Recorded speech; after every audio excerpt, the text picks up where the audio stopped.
বাইরে ভাই দিশার আম্মু যে অত সুন্দর আর মজাদার ভর্তা রেসিপি করতে পারে বানাইতে পারে সেটা আগে জানা ছিল না। আপুর ভিডিও সবসময় আমি দেখি, আমাদের দিশামণির আম্মু সবসময় হচ্ছে আপুর ভিডিওগুলা দেখি, কিন্তু মাঝে মধ্যে রান্নাগুলা করে অনেক বেশি দারুণ। তার মধ্যে হচ্ছে এই মজাদার কিশোরগঞ্জের শুটকি ভর্তাটা আমার অনেক বেশি ফেভারিট। কারণ আমার ফুফু শাশুড়ির বাড়ি হচ্ছে আবার হচ্ছে কিশোরগঞ্জে, ওনার কাছে একদিন খাইছিলাম, হয়তো রেসিপি আর জানা হয়নি, শেখা হয়নি। তো দিশার আম্মুর কাছ থেকে এটা দেখার পরে আর লোভ সামলাইতে না পেরে আজকে নিজে হচ্ছে বাসায় রেডি করলাম।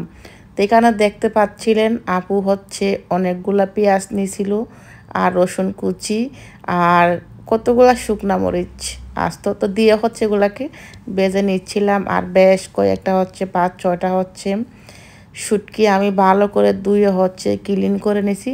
বিশ্বাস করেন এই ভর্তা আমি কখনো বানাইনি বা জানতামও না এভাবে অত সহজভাবে এটা রান্না করা যায়।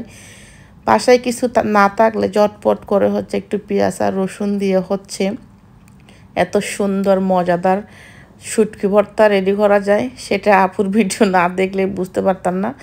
আমি হচ্ছে শুটকিটাও দিয়ে হচ্ছে বেশ কয়েক মিনিট হচ্ছে নাড়াচাড়া করে হচ্ছে এটাকে ভালো করে একটু শুটকিটা যেন ভেঙে যায়। আমার শুটকিটা একটু কেমন জানি ছিল, বেশি একটু ভাঙ্গে নাই, একটু শক্ত শক্ত টাইপের ছিল, মানে ধরতে গেলে একটু তেমন ভালো না আর কি ওভাবেই। আর একটু হলুদ আর মরিচ দিয়ে দিছি এখানে, দিয়ে হচ্ছে একসাথে মিক্স করে নিব।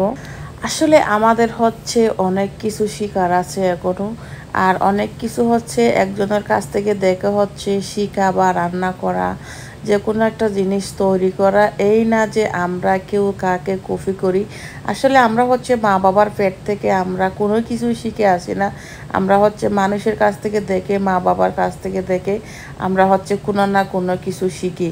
আসলে আমরা মানুষ হচ্ছে কোনো কিছুই মায়ের পেট থেকে আমরা শিখে আসি না। আমরা পৃথিবীতে আসার পরে হচ্ছে আমরা এক একটা করে দেখে দেখে হচ্ছে আমরা শিখি। শিখার কোনো হচ্ছে শেষ নাই, জানার শেষ নাই।